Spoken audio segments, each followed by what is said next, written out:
I get asked all the time, what is a good starting weight for kettlebells? And if you're going to have 2 kettlebells at home, for example, and get a lot of versatility out of them, here's what I recommend. I recommend having one heavier kettlebell that you're able to pick up with one hand and hold by your side in a standing position. So this is gonna challenge your grip. It should feel heavy enough that it is challenging for your grip.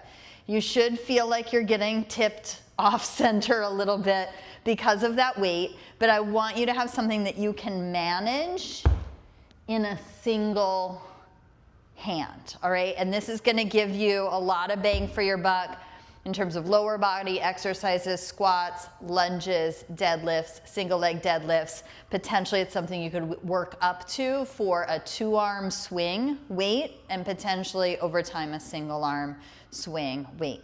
The other kettlebell that I recommend having is something lighter, potentially half the weight. So for example, this heavy one is 16 kilograms. This lighter one is 8 kilograms, about 35 and 18 pounds.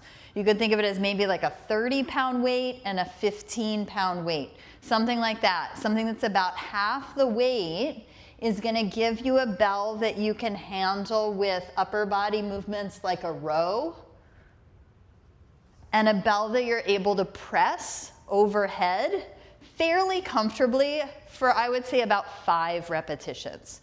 If it's so light that you feel like you could keep doing this for 15 or 20 repetitions, you're gonna outgrow that weight really quickly. It's not gonna be a great weight for you for your lighter bell. So this one is one that you can like learn more complex skills with. You can do with a single arm. You can do upper body exercises with it. So again, one heavy bell that's primarily just gonna challenge your arm and grip, holding it by your side or holding it in a position like this.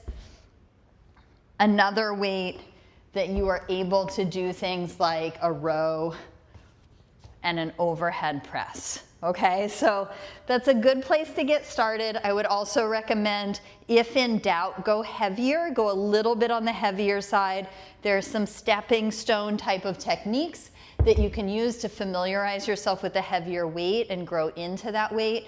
The last thing you want is to invest in a couple of kettlebells that after about 2-3 weeks of training, you realize they're both way too light for the things that you want to do. You want to have something that you can manage and feel confident with, but potentially grow into. One heavy and one lighter bell.